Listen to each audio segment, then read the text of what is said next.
Glasgow, how are y'all? My name's Drew. It's short for Who Drew That Dick in the Bathroom Wall? And it's the same person who drew on Jackie's eyebrows.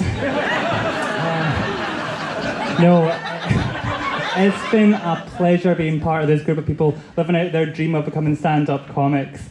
It's almost a pleasure as seeing the faces of some of the parents in the audience tonight living out their nightmares of their children becoming stand-up comics. And the rest of you, I can barely see, the rest of you smiling bravely, just in case your friend comes up here and it's fucking awful. And then what are you going to do? You have to lie to them. You have to say to them, oh, aye, that was avant-garde, thought-provoking. The only thought being provoked is, I will never see this unfunny fucker ever again. But it is nerve-wracking, it is. I'm nervous being up here. I don't know if you can tell, but I hate attention.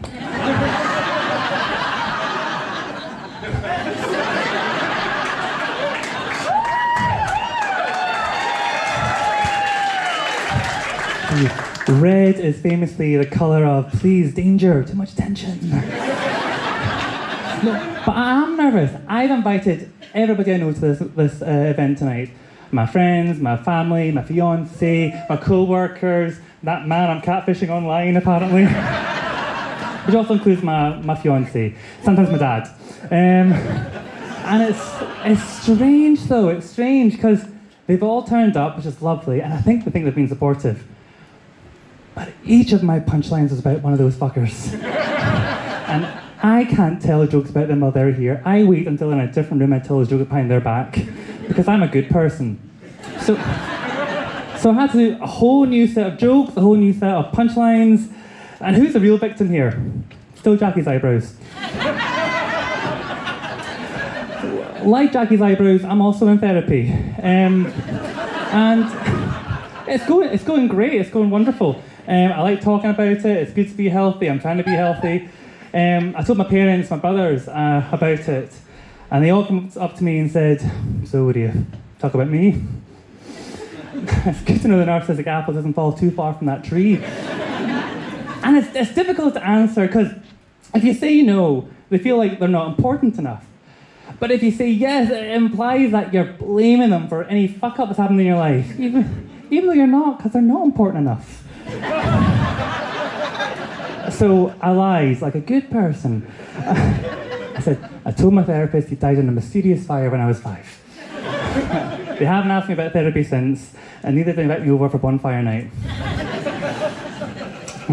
My therapist thinks I have low-grade depression, which we all know is a gateway mental health issue into stand-up comedy. And I'm loving stand-up comedy. It's so much fun. Again, I told everybody who was doing this. I told of course, unsurprisingly, my parents and brother are saying, so you talk about me? I say, no, because he died in that fire. Remember, we talked about this. That reminds me of a story. My fiancé nearly died this summer. He's fine, shut it. I'm just glad there was a bit of sadness there, thinking that there are less drastic ways to call off an engagement. Essentially, what the doctor thought was spinal cancer, which I'm told is a bad thing, turned out to be food poisoning from undercooked chicken, which for those of us who are passionate about chicken, we know is a bad thing. I would do that to chicken.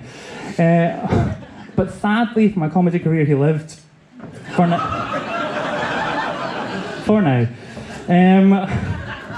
And it's gutting, because I would have been a great widow.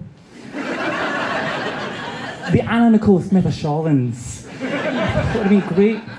The grief would have kept me lean. His pension would have made me rich. The sympathy would have got me 2, maybe 3 STDs.